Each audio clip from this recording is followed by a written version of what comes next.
is about. Is that I am going to give you some ideas, but the ideas aren't useful in and of themselves. Their ideas are prompts or prods to get you to think a little deeper about something. It's actually to challenge the ideas that you already have at the level of the framework that you use to understand, to dig down deeper, or actually go up a little higher and do a little bit of both of that. So that's the gist of it. The talk that I'm going to give today is called Trust in Wisdom, Harder Than You Think. And it's an interesting idea, and I'll show you this.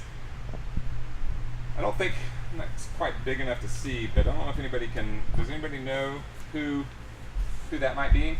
No.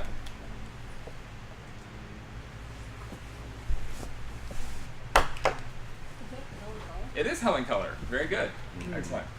Helen Keller came to mind recently when I was thinking about hard problems to solve, and I thought something about Helen Keller stood out to me as that was a phenomenal transformation that she made.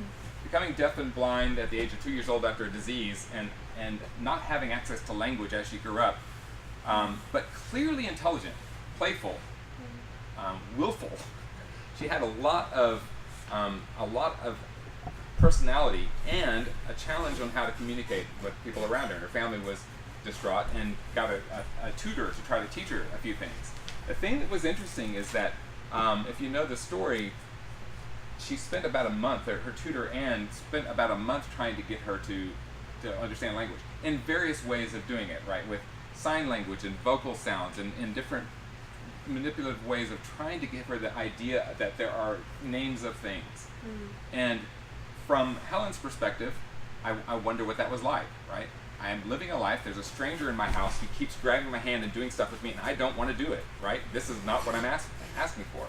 So there's a lot of frustration there. But then, one day, when she puts her hand under water and signs the word for water in her hand, the light bulb goes off. Something happens in her mind. The connections are made between the synapses, and all of a sudden she understands, you just told me the name of something that I sometimes want. And after that, she was thirsty for wanting more language, right? Tell me more. What's this? What's this? And now the spark was made, and she was able to make a shift there. But the thing that was interesting about the way that happened for her is up till the point that this connection was made, it was noise.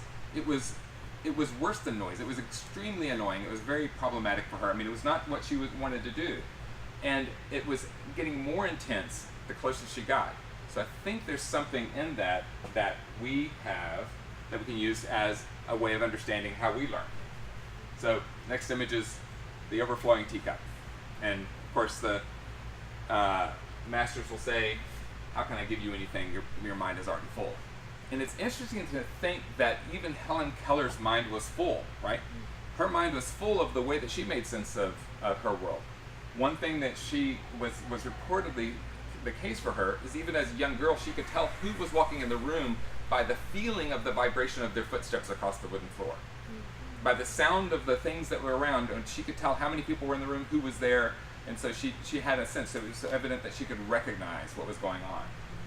So with all of that going on, her mind was full. And when Anne was trying to teach her something, no room for this, I'm full. But once she got that concept, once she got the concept of language, it's almost as if all of that compresses in some way, and now there's almost infinite more room for ideas that there was no room for before. And reminder, prior to that moment, there was no desire for additional room. I'm happy with what I got. I'm full, I'm satisfied. I know what I'm doing. I scream and yell and stomp my feet, and that's the way I get what I want. I don't need anything else.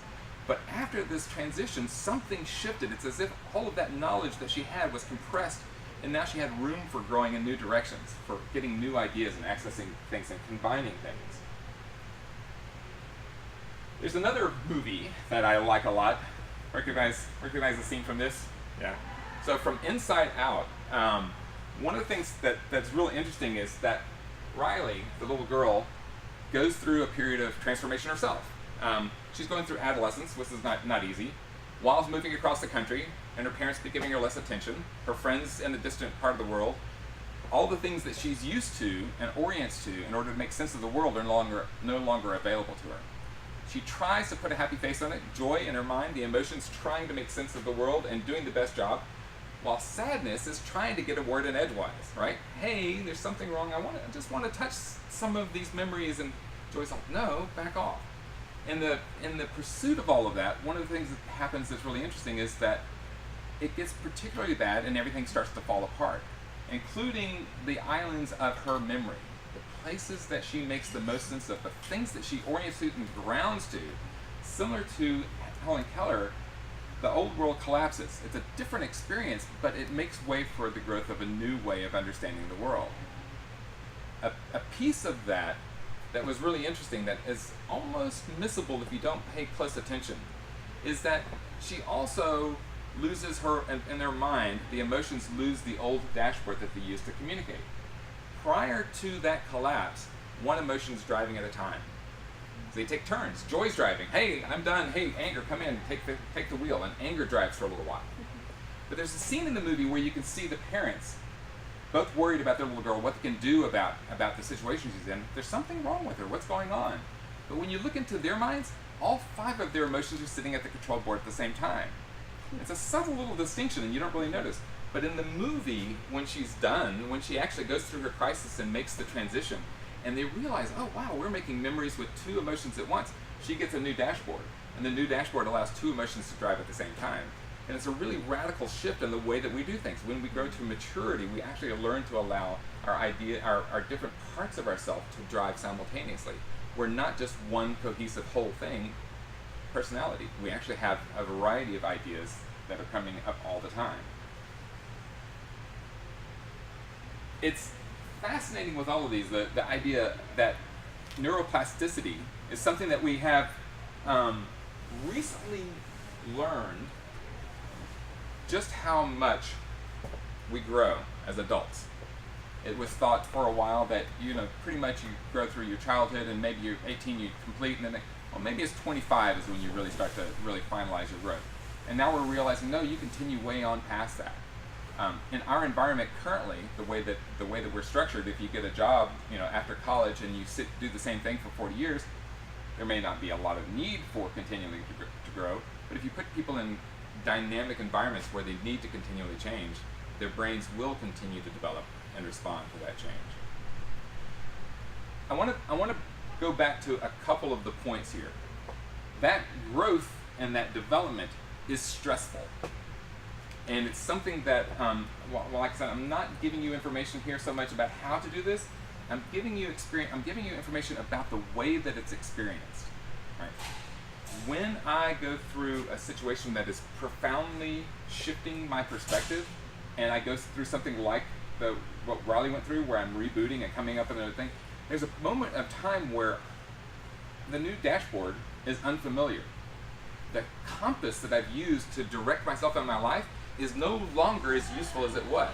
And there can be a period of time like Riley where I have no idea what's going on. I'm almost emotionless as I'm trying to figure out what's going on. And I've had a couple of moments like that. People have talked about that as like the dark night of the soul, right? There's something that occurs in that, and it can be incredibly challenging. So I want to mention this as I'm going to kind of fill your minds with a few ideas that will help you do this, but I want you to be forewarned. You may actually get to the point of actually making a transition and encounter quite a bit of stress or distress around the shift point. It's not a bad thing that happens. It is nice to know that could happen, and how to kind of calm yourself. Meditation and all the things like that can help you. But it's really powerful to know that might be part of what happens. I've heard a lot of people who go through growth experiences and afterwards experience some distress and be really surprised about that. Feel like I've made the wrong choice, I'm heading in the wrong direction. But knowing that that's the case can really help out a lot.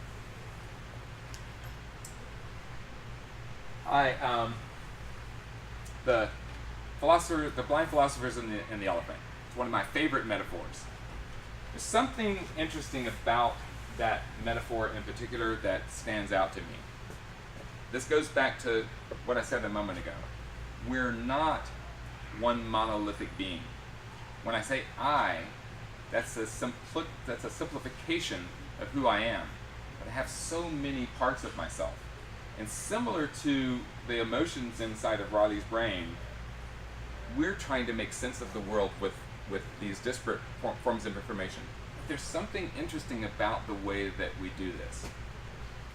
When we're trying to make information in ways that are beyond our current scope, the parts of us may actually compete with one another. Or when we're working with colleagues and trying to figure out how to solve new problems, it can sometimes occur as kind of a tension. And one of the ways that tension can arise is, I'll give the example of two people trying to teach a class at the same time. So if two people are trying to teach a class at the same time, and they agree on the material to be covered, the goal to be done, the time that they have allotted, they're great, we're on the same page, we'll go right through this. But one of them has a value that says, efficiency is the most important thing. We want to make sure to cover all the material and finish on time. And the other person says, no, I want full participation to be the thing that we do. If somebody has a question, let's spend the time to make sure they make it through that, get their questions answered. Otherwise, we haven't really satisfied the need by the end. Well, you can see that both of them have that perspective from, they want to get to the same goal, but because they're trying to do it a different way, if there's a tension there, where someone does want to stop and answer the questions, and the other person doesn't, there can be a kind of a battle. And it feels like I don't trust you anymore, right? The sense is I no longer can have a sense that I know that we're heading to the same direction. We said we're heading to the same direction, and now we're fighting with each other. But the fight isn't over the goal. The fight is over a value about how to get to that goal. And understanding that that's the case is kind of one of these things where the parts of me can sometimes fight. I can say I don't want to eat cake because I'm going on a diet, but part of me at 3 o'clock in the morning says, hey, that is what I want to do, right? So it's that interesting kind of a distinction. I mentioned in the intro that I was going to do an embodied exercise. So I'd like to do that now to kind of demonstrate this point a little bit. So this is kind of a partner thing. Well, what I'd like to do is have everybody find one partner, and then we're going to stand close to each other and do something else from there. So everybody up for that? You don't have to if you don't want to, but if people don't want to do it, I'll ask for a volunteer so I can show that thing. But if you want to, we'll go ahead and do it. Cool. So this is pretty straightforward. You do a partner? You do a partner? All right. So the thing to do is we're going to actually ask you to go ahead and stand up and face each other. And ladies move. I'm going to ask you to get a little bit closer. Actually, stand close to one another. Have a little bit of room for movement. So if you can stand away from the things or be able. What I'm going to ask you to do, you're actually going to hold hands and lean back. So what I want you to do is stand close enough that you actually can. Your toes are almost touching, right? And then from there, I want you to both lean back and feel the way that you stand together with each other. Feel that tension. Notice if it feels like you're holding tension in your arms, and see if you can let that go. And if it's difficult, see if you can lean back further. See if you can actually find a point of relaxation. If it's difficult, notice the pain point, or notice the pressure points on your feet. All right, and then doing the same thing, come back standing up straight. And notice that it can be a little bit interesting, right? That balance point, finding that, you're actually finding the common center of gravity between the two of you. Neither one of you is driving completely at the same time. There's a level of communication that's happening between you, but there's also a level of communication that's happening within yourself. I don't feel safe. I feel like I'm about to fall. It was non-verbal, so you didn't really have any way to communicate that. But you might have noticed, wow, all my weight's on the ball of my feet. I wonder what happens if I lean back a little bit. And so there's a lot of information that's available there, but we may not be looking for it. We're actually noticing, first and foremost, I don't feel safe. How do I get to safety?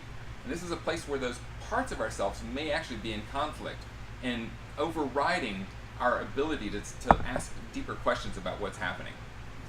I want to demonstrate one other thing here real quick. David, I'm going to use you, and Layla, I'm going to use both of you. Layla, if y'all could continue to hold hands. So now, there's something else interesting. If I imagined that, hey, I don't feel comfortable going into this exercise, I want a safe space to do this, so what I'm going to do is I'm going to make sure that I can't fall back. I'm going to stand up against a wall back here so Layla can't fall backwards. Now, if you were to do the exercise again, notice what might happen. I mean, it's obvious, but you'll see. So David starts to lean back. and Layla's pushing back on my hand, but there's nowhere for her to go backwards. She really has no freedom of motion to explore that center of gravity. So that's kind of interesting. It's